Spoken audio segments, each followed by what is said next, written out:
Hi, everyone. This is Stephanie Mann at the Safe Kids Now show. And I am so happy that you could join us today because I have a wonderful guest. And I'm so excited to have her join me because she's going to be talking about probably one of the most important topics we can possibly talk about, and that is internet safety.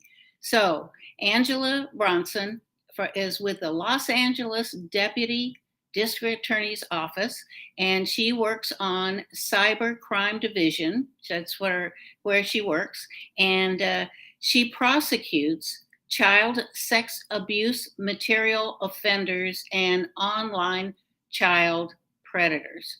And so this is going to be a very important topic for all of us because if you didn't know this, so, children are a target for cyber crimes and probably the fastest growing crime in America. So, thank you so much for joining us today, Angela. And we're delighted to have you because, as I said, this is the most important topic we can talk about. And let me start off by just saying that I'm very concerned about this, and I've heard a lot of people talk about it, but we need some answers. So, what are some of the different methods child predators use now on the internet as opposed to those offline attempts to contact children? What would you say? Well, back in the days before the internet, the predators needed to get out of their home and go on the hunt for their prey. So they would often go to places where children were located, swimming pools, the beach, amusement parks. But now, thanks in part to the pandemic, many of our children are behind a screen. And the predators have an easier time locating those children by not even having to get out of the house. They lift a few fingers, they stroke a few letters of the keyboard, and they can create their own profiles, sometimes posing as a child, or sometimes posing as that one thing that certain children just can't say no to, be it a famous singer or an online game, and they may create like a fan page so that children can go to this fan page and talk about this particular game. And again, the predator just sits back and starts to reach out. You have a pretty profile. What's your name? How old are you? Those kinds of things. Would you like an extra life on this game? And all of a sudden, that's not a stranger to that child anymore because they share a common bond. Oh, So it's basically any application or program or game that allows communication. So many times our parents out there think, oh, I'm so glad my child is wearing headphones while they're playing that online game. But you've really cut yourself out of the opportunity to hear what is being discussed. So I suggest no headphones and, maybe no gaming until a certain age, or using certain protocols to protect that chat feature from being used and abused by predators. well, how does a parent or a guardian know when their child is ready to begin using the internet at all? I mean, because it seems to me there's an awful lot of activity going on for kids on the internet. So, at what age or how do you help parents at this point? That's a really good question. I have a slide I think will help us answer that a little bit. And Good. I don't have an exact age because every child develops at different rates, some slower, some faster. But I think a lot of parents think, well, if my child understands the birds and the bees, they're ready for the internet. But the problem is the birds and the bees on the internet isn't always, the cute animated birdie and bumblebee. It can be very graphic. The internet will have many opportunities for children to discover or receive images of child abuse, gore, variations of the birds and the bees, rough sex, rape scenes, Mm. lesbianism, homosexuality, group sex, bestiality. And of course, my bane of my existence, the challenges, the TikTok challenges or the Instagram challenges about eating things or putting plastic bags over their head or carving the shape of an animal into their arm until they bleed. And um, so what I always like to say is you, the parent or guardian, you know your child best, and you need to ask yourself, is my child spiritually, physically, mentally, emotionally fortified Right. to deal with the existence of this material, not just child pornography or child sexual abuse, but violence. Mm. Those I've seen lately a lot of horrific scenes coming out of Ukraine posted Yeah. all over the internet. So if your child's ready to handle that, and more importantly, ready to confide in you, the trusted adult, so that those lines of communication are open. So if the child sees something that concerns them or they have questions about, rather than recycling it and further perhaps causing trauma to their friends, maybe if you make sure your child is capable of trusting you enough to say, hey, mom, dad, guardian, um, I saw something that I wanted to ask you about. Is this right? Or someone told me I had a pretty profile picture. Um, that's when your child, I think, is ready to use the internet. I think you said an important word there, trust, because it's so many times parents and children do not have a strong enough bond. We've got 10 million children now in abusive homes. And I'm very concerned about the fact that there are children out there that really don't have a good, trusted adult to hear them or listen to them or share their thoughts with them. So, how can we get? Well, let me give you one thought that I have about using a listening chair for any children, a listening chair in the kitchen or a family room, where if the child has a problem or wants to talk to a parent and the parent's busy, the minute they sit in that chair, everybody has to stop what they're doing and listen. um, we found that that has been very successful in getting children to share information and getting parents to share information. So I'm very concerned about that listening part of building trust. So anyway, please continue. I'm see these tips are going to be very helpful for parents. Oh, so I stopped sharing and now I have to figure out how to do it again. Oh, here we go. Share screen. Okay. Share. Okay. So tips, some of my tips, just after doing this for so long, Hmm. uh, I've come up with some of my own, which include, sorry, slide 10. Okay. My number three, I've got top three tips. Number three, beware what you share.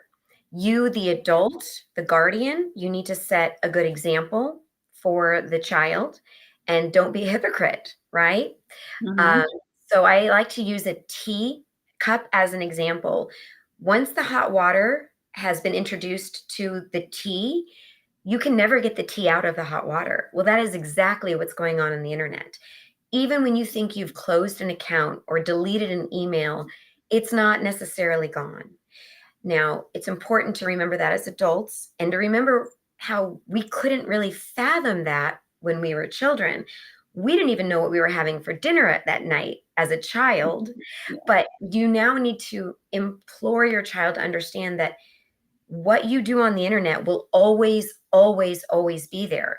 When you go to apply for a college or a job, they might check, and they usually do check your social media, even the ones that you thought were long gone, because there's plenty of opportunities on the internet.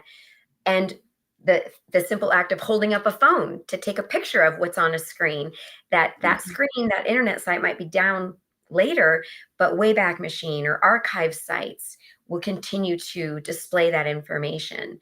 So when the child is not getting accepted into a college because of what they thought was an excellent form of twerking dance video, or right, Yeah. even though it was 5, 10 years ago, and then you as the adult, maybe you felt strongly about a political candidate and made your feelings known, then when you go to apply for some job, you don't know how the human resource director or the hiring folks there felt about that same political candidate. So those are the things that you have to remember. It is permanent. You know, we're so used to seeing something on a screen like a television show or a movie, and we think that's not real. That doesn't last. But that's not true. Even though the internet is on screens, it does last. It will follow you and haunt you. My second tip would be beware what is shared about you, the child, or beware what you, the parent, share. Here's two examples of what I call the proud parent syndrome. I understand you have the best honor school kid, or your child was voted the homecoming queen, or they had the most adorable Halloween outfit. But when you use certain social media sites that include those kinds of things, you're not seeing it as a proud parent the way a predator sees that information. If Yeah. I'm a predator, I could look at Miss Tiffany's post here and I could see that the name of this child was an honor student at such and such a school, and she was voted homecoming princess. So I could simply drive by that school, ask any random student, Mm. hey, I'm Tiffany's sister. Her daughter, named whatever, was voted homecoming queen. And Tiffany is sick or she's stuck at work, and she has asked me, her sister, to come by and pick up this child. Do you know where I might find her? I've gleaned enough information from one or two of these proud parent posts that all of a sudden your child may be in some serious risk of danger. So here's another example. You get the idea. This is a student where I know the child's full name. I know the guardian's full name. I know what school. I've cropped it out, but I know what school that child goes to. And I know enough about that child that I think I could convince someone that I'm a legitimate relative or a trusted family member, and I'm not. And my number one safety tip is children are often being contacted by predators and asked to create inappropriate new material, like take off your shirt or show me your whatever parts, your elbow, your feet, your fingers, and fill in the blanks with something a little less appropriate, right? Well, Wow. when children do provide that material, it's always done behind a closed door. So please, I implore parents and guardians to do not let a child go to the restroom or to bed at night or behind any closed door, a dressing room when you're out trying on school clothes. No closed doors with an internet capable device. And for those school organizations or administrators, I would implore you to consider the same thing. If a child is asked to be excused from the classroom to use the restroom, I would ask that you might think about asking the child to leave their internet capable device, whether it's their Chromebook or a laptop or their phone or a tablet. There's no need for them to take that into the bathroom because that's where they have that opportunity. They may quickly take an inappropriate photo or video, send it to the perpetrator who's either manipulating them to do so, promising them rewards, or threatening them in some way to do so. And then the child sends it and deletes it from the device. So even our most vigilant parents who are checking the child's devices, looking to see who they are communicating with, they would be none the wiser that this child's material has now forever been spread, just like that cup of tea in the hot water. It can never be erased from the internet. Wow. Boy, that tells you a lot about why it's so important to build trust in the family, because you want your children to tell you what's going on. If there's a problem, if there's meeting people that you don't know on the internet, or oh my goodness, it's so worrisome to be a parent today and think that your children are that vulnerable.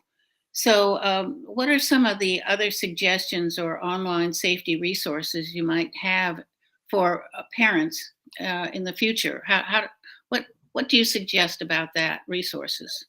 I think a parent this in this day has it really tough trying to keep track Yeah. of what is on that child's phone and what do those things on that phone do? What do they allow my child to do? What do they allow people to do in order to contact my child? Now, a very horrific incident, a tragedy happened to a child named Carly Ryan. She was one of the first children in the world to be abducted and killed, murdered by an internet predator. Her mother, Sonia Ryan, has taken this tragedy and turned it into an opportunity to educate and spread awareness. So the folks at the Carly Ryan Foundation have these handy dandy app sheets that you can download. And so if your child asks you, dad, mom, guardian, I would like to play a Roblox game, and you've never heard of it, perhaps think about going to this foundation and looking at what Roblox is. And you'll see that Roblox is a game that is recommended for players ages 8 and up. And that fact sheet will go on to express ways that you can perhaps turn off certain features in order to allow for you to feel comfortable with your child playing that game, or you can decide not to allow the child to play that game at all. You can always Google these things as well, but it's a little more labor intensive than some of the easy methods that the Carly Ryan Foundation has provided for our perhaps less tech savvy parents and guardians out there. What is that website again, Angela? It's on the screen. It's www.carlyryanfoundation.com, and that's CARLY Ryan, RYAN foundation.com. And you click on their resources and you'll see their fact sheets. And there's like, I don't know, 50 or 60 of these things. And every time I get a new case on my desk and I said, what the heck is Twitch or what's Whisper? I just go to the same website and I look at, oh, Whisper is meant for the purpose of, a dating site or a confession site. Believe me, I can't keep track of them all, but your kids can. So this is a handy way to find out. That's a great tip because I've written down Carly Ryan Foundation. Look for resources, because I will put that on my website too, because I think everybody should have a place to go and get themselves updated about what's going on and what they can do about it. So thank you for that one. And one more thing on that topic is a lot of parents and guardians will use filtering services or subscription services, and there's some very good ones out there. And what those filtering services, such as Bark, BARK, you buy it and you install it on your child's device, and it's sort of like a safety protection as far as what kinds of material can filter through or what kinds of websites and applications are completely blocked. But the problem I'm concerned about is these apps are being developed, these new programs, these new games are being developed faster sometimes than the safety filtration services can keep up. So again, when in doubt, find out specifically about that app that your child wants or you've found on their child's device, what it does, and see if there's a way that you can make sure there's a setting that you can install.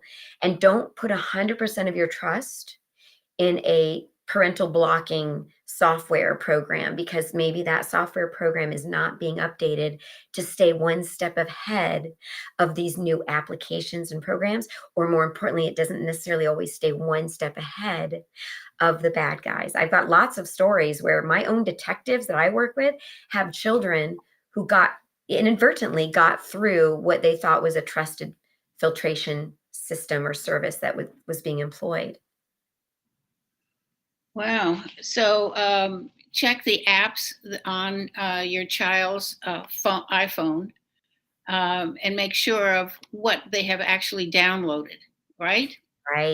Right. And, sometimes it looks like a calculator icon, but when you click on it, it's really a secret hidden photo vault. So you really do need to be up to speed on what these things are capable of, or perhaps thinking about turning the Wi-Fi on and off at certain times of day, limiting what apps can be downloaded through a family account for the devices. It's so tough to stay one step ahead. And I don't blame the parents and guardians who just want to say no internet capable devices until you're 30. I understand that, but it's not realistic, right? No. There are sometimes the need for maybe in an emergency situation, the student or child needs to be able to make a phone call.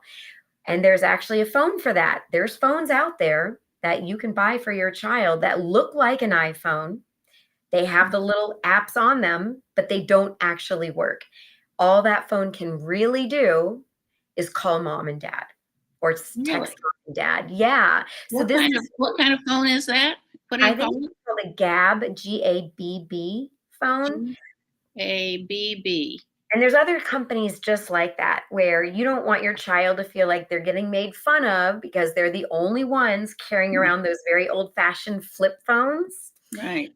Right? But so maybe this will help alleviate some of that sense of not belonging or not fitting in, because they have a device that looks just like every other child's device, but is not going to allow them to connect to any of these risky internet sites or apps or games. Well, I have a bunch of grandchildren, and my children have said to them, no internet, but they're still young. So I'm hoping that people are very cautious about getting kids or letting kids get on the internet at an early age, particularly before junior high school? Is that? Yeah, I am seeing victims as young as 9. Yeah. And that's a shame. That's just such a shame, because when we were 9, we didn't have any of this stuff. We were outside, interacting with other children in nature and games with human beings. But I've noticed that the parents that are employing either a no internet or a GAB phone or another device that looks like an internet capable device, but is really not, these children are now realizing how not fun their former friends are, because their former friends just spend all their time not giving them their full attention during a conversation. Their heads are in their screens. And these children that are not permitted to spend time on the internet, or they're given a fake internet looking phone, they have no choice but to converse and interact with others. And they're also becoming more perceptive of human emotions and what you say to a person and the effect it has on a person, because they're saying it to a real person and they're seeing human reactions on a real person's face. That is something that's completely gone during the screen era that most of these children are growing up in. They're saying things to a screen and they're not getting a real, true emotion felt from the recipient of whatever was said. Maybe it's an emoji. It's not a real emotion. Right. So they're not realizing the power of their words, and they don't think that they mean anything. Right. Well, let's take a little break at this point, and we will come back in 1 minute after.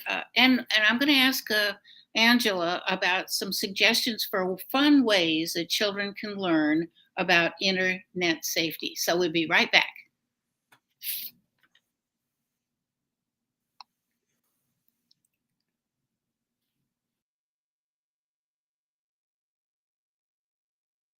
Throw and Tuck. It's handmade by myself, and you only can get it here, and it's patent, and it's only here at Rococo Design. It's like a regular pillow, or you can take the blanket out like so, fluff up the pillow, open up your blanket, wrap it around yourself, and then you can lay on your sofa and relax with your pillow, throw and tuck.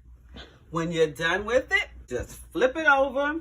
When you don't want the blanket anymore, you just fold it over twice. Fold it over twice again.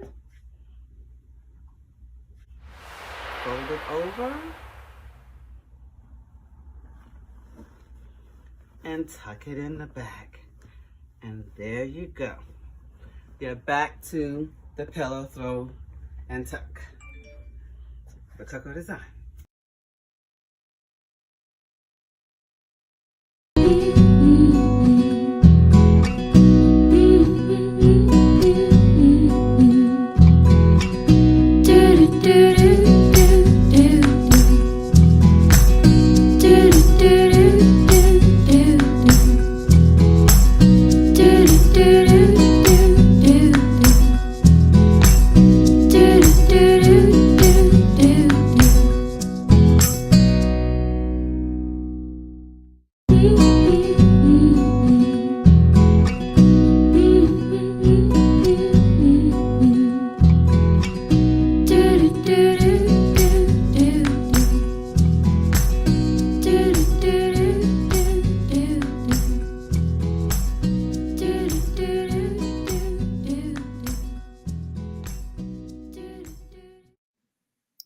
We're back and we are talking to Angela Brunson, and she is with the Los Angeles District Attorney's Office at the Cyber Crime Division, where she prosecutes child sexual abuse offenders and online sex traffickers or predators. So, before I get to my question about fun things, let me address some of the questions that have come in. And here's one from Cecily, and she wants to know, how do you gather evidence to successfully prosecute child porn?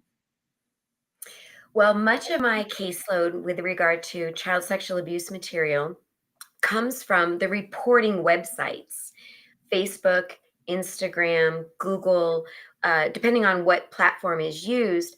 Many of those service providers or websites are searching their servers when their subscribers are attaching these images or these videos to a Gmail or a Yahoo address, or when they're messaging it on Facebook or posting it on Instagram. And those websites will take down the material, but they will also send a cyber tip report to the National Center for Missing and Exploited Children, who then forwards it to law enforcement. Law enforcement will execute a search warrant, go into the suspect's location, gather all the phones, all the tablets, all the laptops, analyze it for either that same image, that same video, or additional images and videos, attempts to communicate or successful communications with minor children. And once they're done analyzing the devices and the data, they will write a report and let me know what they have found, and I will select the appropriate charges and prosecute the felony offenses of those perpetrators. I hope that answers your question. Wow, yes, it does. Thank you. Another question is, what protections are available for child porn victims since the images are on the internet forever? Yes. Well, the National Center for Missing and Exploited Children does not just focus on catching the perpetrators. The website missingkids.org, that is the National Center for Missing and Exploited Children. They also have many victim services. They will assist in counseling, whether a case has been filed against your perpetrator or not. They will assist in the location and removal of illegal content from websites. I can't say enough things about them. They really do encompass all aspects of online sexual exploitation, as well as many other crimes, such as real missing children, taken off the street, that kind of thing, kidnapping victims, the Amber Alerts that you may be familiar with. Yeah. Thanks in part to them. And if I can digress for just a moment, the fact that the National Center for Missing and Exploited Children even exists, it was also born of a very terrible tragedy. If you're familiar with John Walsh, Yes. he used to host America's Most Wanted show, and he founded or started the National Center for Missing and Exploited Children after his son Adam Walsh was tragically kidnapped and brutally killed back in, I believe, 1981, 84, and somewhere around there is when the National Center for Missing and Exploited Children essentially began in he and his wife's garage and grew from there. And it's a nonprofit. So when you go to missingkids.org, please be sure to take note of that little donate button in the upper right-hand corner, because they really are an amazing organization that is helping to catch these perpetrators, helping me to prosecute these perpetrators, and helping the victims who have suffered at the hands of these perpetrators. That's good information. And I know I do remember that way back when. And he's done a great deal of help to our communities and especially for our children. One other question here is, what factors do you consider when recommending sentencing to the judge for child porn? Well, it's different state by state, so I really can't speak to all of the other 49 states. But in California, we have different levels of either possession or distribution. based upon the number of platforms used, the number of images or videos, and then the content of those. And when I say these images and videos, just understand that I'm only referring to ones that involve real children, not the drawings, not the animation. I have to have a criminal count cannot exist unless it's a real child under the age of 18. Then we add additional enhancements, so to speak, based upon whether that perpetrator has any prior child convictions or sex convictions. We also have enhancements for whether the content included children under the age of 10, whether the content, I'm sorry, under the age of 12, whether the content included masochistic or sadistic images, any kind of infliction of pain for sexual stimulation. So, for instance, without being too graphic, the weight of a perpetrator sitting or laying on top of a child may cause that child difficulty breathing. That is the infliction of pain for the sexual stimulation or gratification of the perpetrator. And if you are a person who possesses that kind of image or video, that image or video would be subject to additional penalties, as opposed to the less graphic. I mean, look, it's all illegal, it's all horrible, but you have to understand there are different variations, different levels within this evil spectrum of evil or extremely evil, extremely graphic, or huge quantities. I mean, much like our drug offenses, there's misdemeanors and then there's felonies. And the more kilos or times you have sold it in the past, right, the more severe the penalties. It's obviously, this is not the same as a drug offense, but there are similarities that I hope that helps you to understand. Okay, good. And Lena has a question here, and she wants to know, how can you force online sites to apply age verification on the content providers? We can't force the sites to do anything. Big tech is allowed to do whatever they want. They're not even required to search for these images and report them. They are required to report them. If they find them, they are required to report them. But they are in the free and clear. So there is no really good way to answer that question. And I'm sorry. If I was in charge of the internet, things would be a little different. It sounds like we need some changes and some adult pressure to make some of these changes. Would that be helpful? And what would you suggest in that way? I think everything that's happened, like look at how we feel about certain kinds of assault rifles. Unfortunately, those kinds of changes in the law have usually been based on horrific tragedies. I would like to see our society take a more proactive approach and not wait for their own child to become a victim before they decide to talk to their local congressman or their local legislature. Imagine right now your child's images of them at their most vulnerable, most violently being degraded and abused moment. Imagine those images and those videos are forever in perpetuity being traded on the internet. What would you now do as a parent about changing the law? And why aren't you doing it right now? Right? Absolutely. Yeah, I think so many of us have kind of sat by and watched things kind of go downhill. And now we really have to get involved. There are groups that are making changes. There are groups that are helping to get children out of sex trafficking. There are all kinds of organizations. And I would hope that anybody that is listening would investigate what's going on in your community and get involved for, to help and have a bigger voice for children. So, okay, now let's get to the fun stuff about let's see, the question I want to ask you is, what suggestions do you have that for children learning on the internet safely?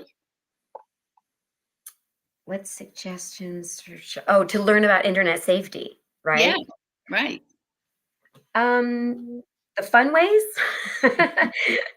Because so let me back up by saying what I've experienced as a prosecutor is I think I've seen that schools that turned to Zoom school I believe the parents and guardians were assuming that, oh, well, if the school is teaching my child through the use of a computer, I'm sure the school is telling my child how to stay safe on the internet. And that's sometimes not true because the school is providing like Google Chromebooks that already have filters in place. So when the child gets off of a Google Chromebook or a school issued device and is now using a personal device or borrowing mom or dad's device, those safety precautions are not in play. And vice versa. I think a lot of schools were assuming, oh, hey, moms and dads, now that we're teaching your child via the use of a internet capable device, hopefully you're keeping your kids safe on the internet. And there was a big void, right? I think a lot of children were being forced to learn via internet capable devices without necessarily being taught. It's almost like imagine putting your 12-year-old behind the wheel of a vehicle Yeah. and sending them down a freeway, right? There really does need to be some education before this can happen. Now, there's lots of boring ways to educate them about the internet, but in my experience, I've come across a few somewhat more fun ways that Okay. might be of interest. So I have a slide here. Is it showing? I'm not sure if I'm sharing or not. I'm sorry. Well, it just came up. Oh, good. Okay. So one of the ones I liked, and I'm not a paid spokesman or anything, I just thought they were unique. Runwildmychild.com. They have a website. They have an Instagram page. I think they even have a Facebook page. So there's all sorts of ways to access their content. Listen to their theme, their motto. What this site is about helping parents get kids off screens and outside into nature, one adventure at a time. Doesn't that Yeah. sound like fun? So when I was a kid, we were told go outside and play and don't come home for dinner until the street lights turn on. We played, Right. kick the can and hide and seek. And then I was in Girl Scouts. I used to have to dip some string over and over into some hot coffee cans of hot wax and make it a candle. It took like 3 hours. But we learned how to identify different trees by the leaves. Right? We did these kinds. We earned badges for it. And I'm just obviously in today's day and age with the screen time, I'm not seeing that with our kids. So what this Right. is there's all these little activities and scavenger hunts and bird watching or whatever that you as a parent might like to have a chance to get your kids to reconnect to something that doesn't involve a screen. So I really like Run Wild My Child. Then Google is one of our great service providers that is aware of this crisis, this online pandemic. And they understand, like I do, which is the predators are never going to stop. No. All we can do is educate the prey, meaning the children, to avoid being so easily devoured by these predators. So Google created an online game called Interland. Be Internet Awesome. And if you can see there in the photo, I just took a screenshot of it, but there's 4 islands. And then one is like the island of privacy, what is appropriate and not appropriate to share. One is like the island of being nice, don't be a cyber bully on the internet. Don't say mean things because it's, what you wouldn't say in real life, you should not say on the internet. So as you can see, there's 4 different islands. There's all these fun challenges with each island. And as you conquer each island, you learn the 4 little kind of good ideas, morals, how to be a better internet user. And I really do challenge a lot of the parents and guardians out there. Here I am. I've been a cybercrime DA for 6 years now, and I played some of these games, and I got like a 70 on some of them. So I learned a lot. You can never stop learning about what's up on the internet. And thanks to Google's internet or Interland game, even I learned some really cool stuff. Okay, give me that link again. I was writing Uh, it down.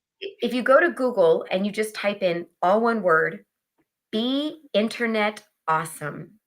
Be Internet Awesome. Awesome. And it'll take you to a tutorial about the game, and you can play it without having to download anything. I have not tried it on a phone, but I've played it on a computer screen, a desktop, and a laptop. And I'd say that would be the best way to do it because I think you use the space bar and the arrow keys. And you navigate through these challenges and mazes on these different islands with different themes, all related to internet safety. Well, I've written some of these down and I hope other people have too, because I think these are wonderful ideas and tips to help you help your children. And I love the idea of please get the kids outside and do some fun stuff, hiking, biking, whatever. Now that the pandemic is waning, let's hope so. Let's get out and meet our neighbors, uh, plan some events for the kids, and get much more involved with the children in our neighborhoods. So, Yeah. I got one final question, and that is let's say a parent discovers inappropriate communication or attempts to communicate with a child on a device. What steps should be taken? This is the most important information. If you don't listen to anything else I say, please listen to this because I know your child would never, and you're never going to find this stuff on your child's phone or device. But just in case, Hmm. maybe your neighbors has a child and they discover it, right? I want you to know this information. If you find something, or if your neighbor or someone else, maybe a sister, aunt finds something on some child's device, that trusted adult needs to stay calm. Children know when we're panicked or when Right. we're mad. And you have to remember the child did nothing wrong. The child was more likely than not manipulated into befriending someone, even if you told them, don't be friends with someone that you have not met in real life, right? There's so many ways these perpetrators can get the child to think, well, I'm not a stranger. I just gave you an extra life on our favorite video game. Or I'm not a stranger. We both love My Little Pony. We both are on the same chat group, right? To talk about this. So stay calm, put the device in airplane mode and keep it powered on. Don't take screenshots with it. Don't use your own device to take a screenshot. Don't humiliate the child and say, "Dear Facebook, can you imagine? Look at what I found on little Billy's phone. How dare this stupid child disobey my rule and become friends with an internet predator?" Because now what you've done, besides potentially humiliated your child, you're no longer that trusted adult. Chances are that predator is not only watching and being friends with your child, but your social media as well. You have now tipped off the predator that you are onto him or her. And guess who just deleted their account, threw all of their devices into the garbage disposal or the ocean? My team will never be able to identify the bad guy because you set off the alarm and made it known that you've discovered that secretive conversation or communication, that inappropriate communication with your child. Don't respond to the bad guy. I get this a lot from my male guardians and fathers. "Hey, you jerk, you're texting my 12-year-old daughter. I'm calling the cops." Oh Again, dear. same scenario. And I understand it's a very protective instinct. We want bad people to stay away from our children.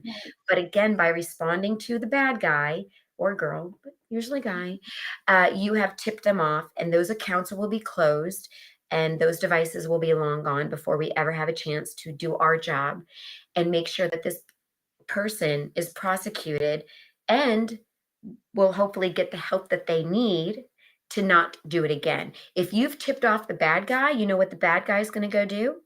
Go talk to some other child. That's You right. you've just cleared the path for them to leave your kid alone and bother someone else's kid. And Well, lastly, again, I want to stress that it's not the child's fault. This may happen more than once, okay? How many times do you tell your child to brush his or her teeth? One time when they're 8 and that's it? You've had that conversation, you're done? Chances are not so much. You need to have reminder conversations about brushing teeth. You might need to have reminder conversations to your child about internet safety. And you'll notice I never say about how to stay safe on the internet. I will say how to stay safer on the internet. There's no safe place on the internet. There really isn't. And you need to remind your child of that and remind your child that you are the trusted adult. So even though something bad happened this time, it's okay. You did not do anything wrong. Because if you tell the child, you talk to who on the internet? Give me that phone. You're not seeing this phone for another 2 weeks. Well, eventually the child's going to have the phone back, and eventually this may happen again. And the next time, if there is a next time, I highly doubt your child is going to feel confident enough in you to not get mad at them and just take their phone away. So they may set themselves up to be a futurized victim over and over in a sextortion type of scenario. And they have no one to talk to anymore because they feel like if they talk to you, you're just going to punish them by taking away the device. And meanwhile, the perpetrator keeps asking them to continually produce more and more material. And they feel like they can't tell anyone because it's their fault, because they did something bad to begin with, and it got worse and worse and worse. Angela, that is such important information for all of us. And whether you're a mother or a grandmother, you really need to help educate. We need to talk to each other about this. And I can't thank you enough for being on our show today and sharing your very valuable information. So thank you for joining us. Thank you for having me. And remember, everyone, please beware what you share. Good point. Okay. Thank you. Well, very educational, very important information. We must keep our children safe, and we can keep our children safe. So I'm very indebted to Angela for joining us today and sharing her information. You know, next week we have the Director of Missions Relations for United Families International, and her name is April Gallart. And so join us next week when we have another guest, another wonderful guest, to share information with you and your children. So peace and love. You're listening to All About Us Radio.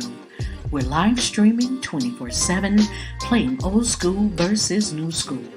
Follow us on Facebook, Twitter, Instagram at AAU Media, and visit our website, www.aaumedia.com. Call us at 1-833-369-1444, extension 1, and leave us an inspirational message or request. You're listening to All About Us Radio.